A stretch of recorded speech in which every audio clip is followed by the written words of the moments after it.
Hey guys, here today with Ironside Ranch, and we're going to talk a little bit about getting our pasture water lines up and how exactly we set it up here.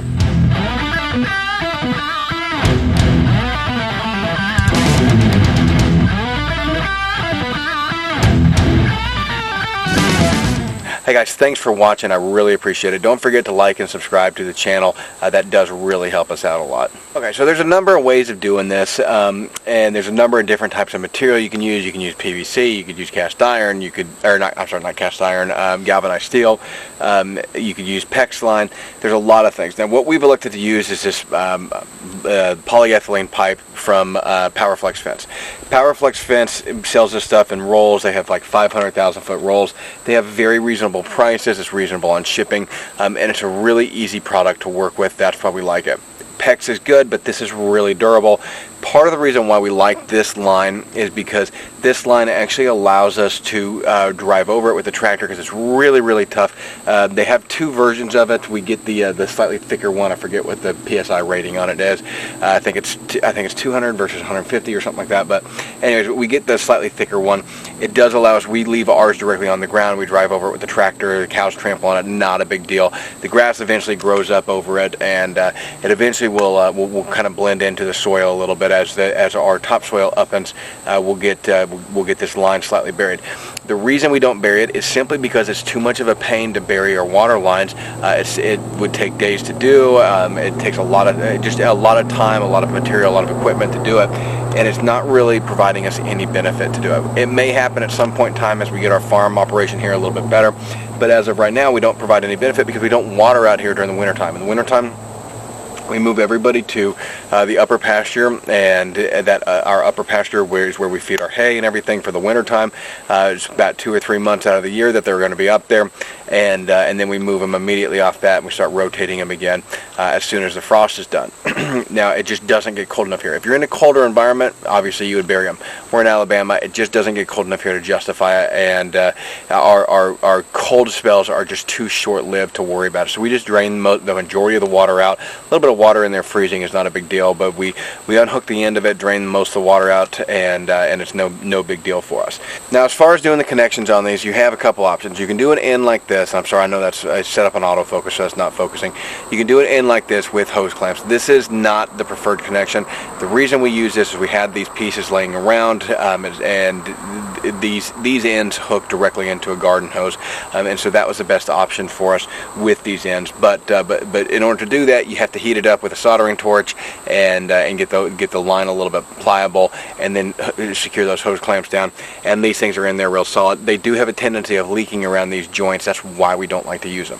Really, what you want to use is a joint like this. These connectors here. This is for 3/4 inch pipe. It's simply just a screw-on connection. We tighten it down with a soft tip pair of channel locks, and those soft tip channel locks don't damage the plastic any. You can't hardly over tighten it because it just allows you to tighten it all the way down, and so you really want a nice snug fit on there. So we hand tighten it as tight as we can get it, and then we do about a 1/4 turn with the soft tip channel locks, and that seems to take it all the way in. Now, whether you want to use pipe dope or something on the end is kind of up to you with your threaded connections. We elect to use it, but realize plastic to plastic, you don't generally need pipe dope, but we go ahead and use it. It takes out any air gaps in there, and we don't have any leaks in our lines anywhere. Now, you can see what we've done here. This is a short connection piece. So this is actually our quick coupler, and this will go into the quick couplers that we have placed around the field, I don't know, roughly every 250 feet or so. These quick couplers are awesome. You only need one of these ends, which is unfortunate because this is a cheaper end. The more expensive end, which is about 12 bucks, I think, a coupler, you need multiples of those. You need those all around the property. You can't reverse them. We thought about that, but these ones don't lock off, obviously, so you can't do that in any capacity. And they don't have a cover on them to keep the dirt out on this one either. So you can't use this one around the field and swap the other one onto the end of your hose. You have to do it this way.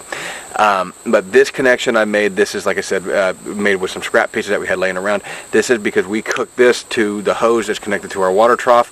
Our water trough has a Job valve on it that regulates the flow.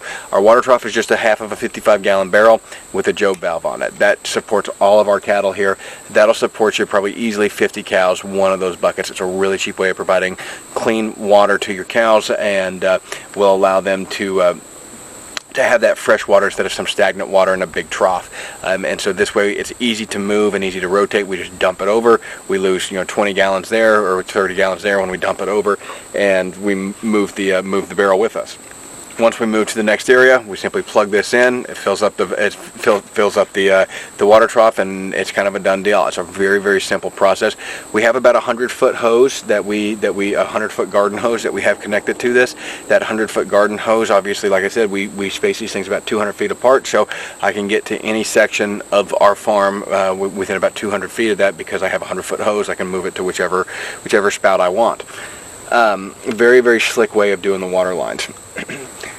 Everything that you need to purchase from this, including the quick couplers and the Job valve, you can get from Powerflex Fence. Powerflex Fence is not a sponsor of ours, but I wish they were. They're a great company. We buy a lot of stuff from them. We buy all of our fiberglass posts from them. We buy all of our water line stuff from them. They are set up for doing good rotational grazing, so we really, really like them. Okay, let me show you what the water lines look like and what this Job valve actually looks like. Okay, so real quick, guys, these Job valves here. So like I said, we have a connection coming in here. We have our 3/4 inch our 3/4 inch little T connection right there. I bring just a section off of that. Now they do make another one of these that allows you to put to thread the valve right in there. We had some of these connections laying around. That's part of the reason why we use it. The other reason that we used it is because if we eventually do decide to bury this actually will bury a little bit nicer the way that it's set up here. But ideally what you'd probably do is you just connect that directly to this, again, if you were doing a true bury on your line, that would be a better option. But because we're not burying it right now, we elected to go with this option, and again, just because we simply had the connections around. So now this isn't connected to water right now, but if it was, we would be able to push this in right here, and this goes right in, guys. It's very simple. Whoa, I guess we have a little bit of water in there. That's just a little bit coming down from the hillside, but you can see it just connects right in there. We want to pull this out. Very simple. Cover goes back on, keep that dirt out of there to make sure we got a good seal on this the next time we plug in. It's really, really simple. These things are really affordable. They last a long time. We just couldn't be happier with this setup. If you have any questions about it, you can check out Green Pasture's farm with Greg Judy. He's got a lot of information about it, but again, it just makes for a very, very slick connection. Okay, that's about all I have, guys. It's actually a really simple thing. Buying the right equipment is very worthwhile to you. Just buy it once, pick the right stuff, and do it one time. This 3/4 inch poly line works really, really well and allows us to have water all over our property. It's reasonably priced. We used about I think 1,000 feet for a 5-acre plot over here. Could have probably gone a little bit less, but we ended up having some water that we moved over to. We ran one water line right on the edge to our neighbor's property because he does occasionally allow us to graze over there, and so this allowed us just to supply them water over there. So we used a little bit more than probably what we needed to, but you could certainly do probably 5 acres with a 500-foot hose if you had a decent layout on your property. With one 500-footer, you could do a 5-acre paddock really easy. But like I said, we used 1,000 foot, and that's simply because we wanted a few more water lines, and so I would recommend you do that because it does give you a few more points, but not absolutely necessary. Great option though for rotational grazing, and again, look at those Job valves. Those are awesome for setting up and getting your water buckets in place as well.